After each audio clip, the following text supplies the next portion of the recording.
Hello everyone and welcome to another video in the Great Engine MiddleGames series. I'm Grandmaster Matthew Sadler and we're continuing our look at the CCCC 21 Blitz Challenger match between Torch and Leela Zero, narrowly won by Torch. So we've got yet another thrilling tactical episode for you. Torch is white, Leela is black, and well, the opening was an English opening, pretty nice for Torch, and Torch has been pushing its advantage through ever since. Yeah, I mean, there's material is equal. There's this big pawn on e6 that also gives a nice outpost for the white knight on d7, where it really stops black from doing very much, but black is sort of entrenched. I mean, this knight on b4 isn't doing a great deal active, but it is blocking the access on the queen side, and well, it isn't completely obvious how white gets at the black king. But things were about to explode here, because just at this very moment, Torch played the move knight d7. What is the aim of knight d7?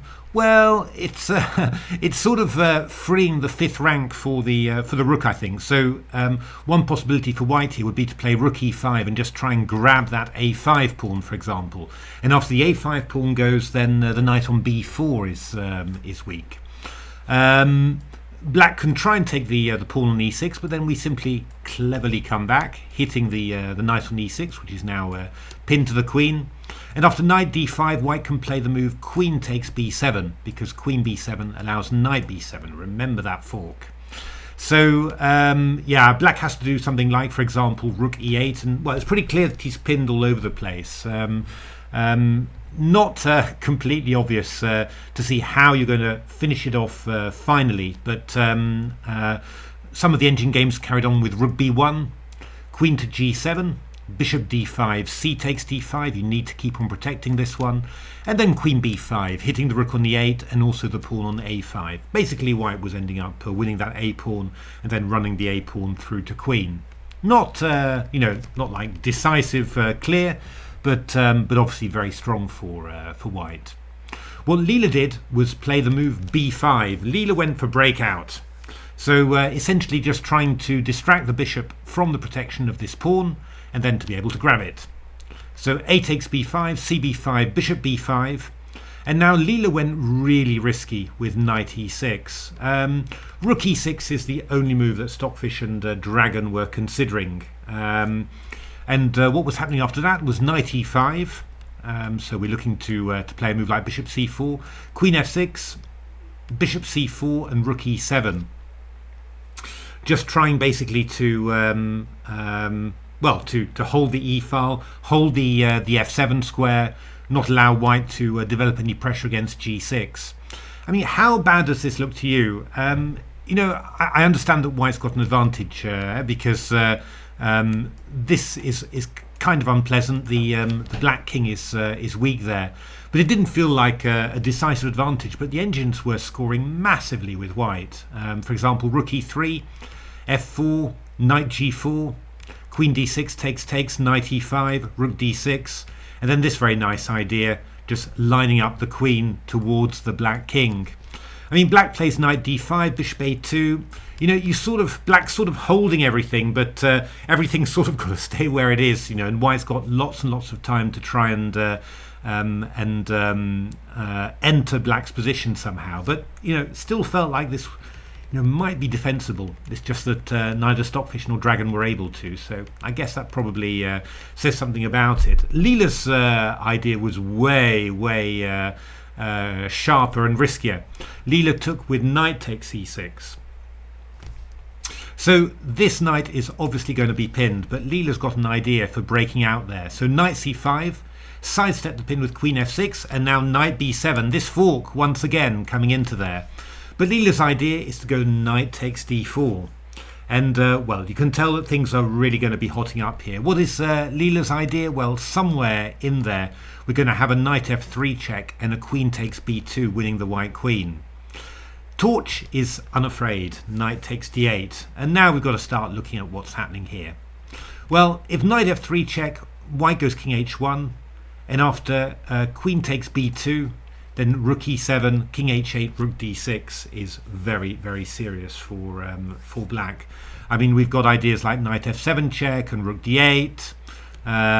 Yeah, it's all rather serious, and somehow, you know, although black has annoying checks here, white's king is always safe, and then it's going to be white's turn to deliver mates.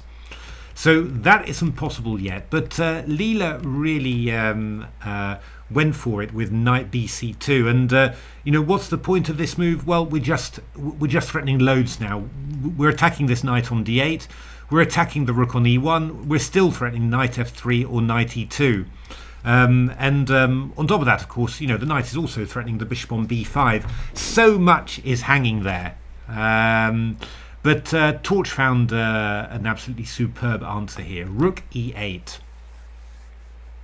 So defending the knight on d8, and also aiming towards the black king.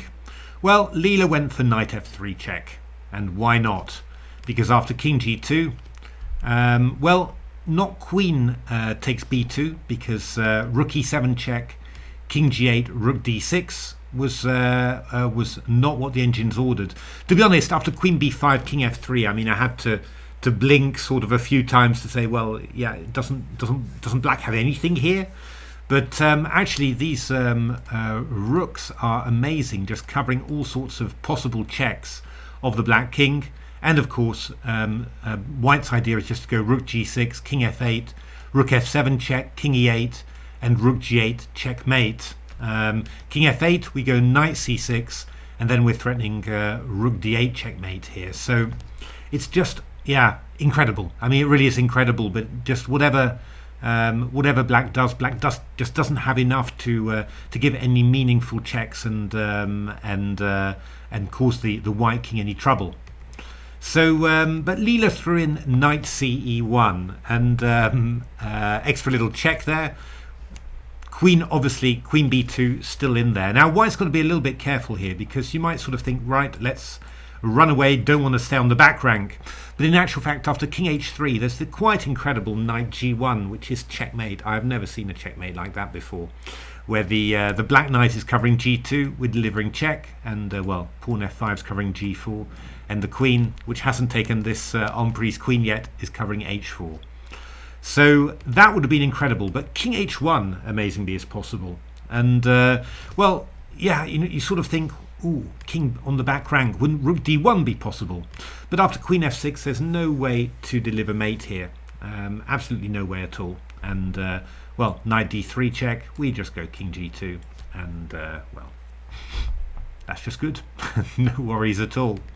So Leela, after king h1, played queen takes b2, rook e7 check, king h8, and knight f7 check, king g7, and rook d6. And it is quite amazing that with all this firepower around the white king, the extra black queen, I'm attacking queen b5 as well, there's just no way to deliver any sort of mate here. Leela played king f8, rook b7, and yeah, we're teeing up with rook checks and discovered knight attacks. So queen c1 was played by Leela, and we're getting so close to mates.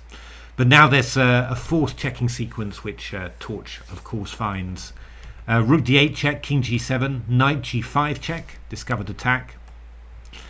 King f6 and knight h7. It reminds me very much of king chases that I've played in shogi, and normally what happened was that you chase the king with checks, checks, checks, and the opponent's king just went safe to the queen side, and then you couldn't do anything anymore. But here there's a rather big obstacle to going to the queen side, because king e6, rook e8, the king has to move to the d file. A check, the king has to move to a c file, and I'm afraid that rook c7 check is terminal. The rook is going to pick up the black queen, king takes b5, rook b8 check, and rook takes c1, and well, that is all over. Knight d3, rook cb1, and we've even got the threat of rook a8 checkmate as well. And well, knight takes f2 is a check, but after king g2 there's nothing else anymore. a really, really nice tactical episode there. Yeah, I mean, it's. I'm not quite sure what you can learn from viewing these things, but I think it definitely. I think what I tend to look at these games for is just for imagination and inspiration, simply. To understand what sort of tactical ideas there are, and stuff like the material balance that you get. In this position, the 2 rooks against the queen. Again, very interesting to see, under which circumstances is this good for the 2 rooks against the queen. And quite incredible, of course. How much material white can give up, how many threats white can offer, and still be threatening so many things. Just really incredible. But there we are. Hope you enjoyed that. Hope you're enjoying this look at this Torch against Leela match. If you enjoyed it, why not give a like, subscribe to the channel, take a look at my new books. Very good books. And otherwise, thanks very much for watching, and hope to see you at the next videos. Thanks for watching.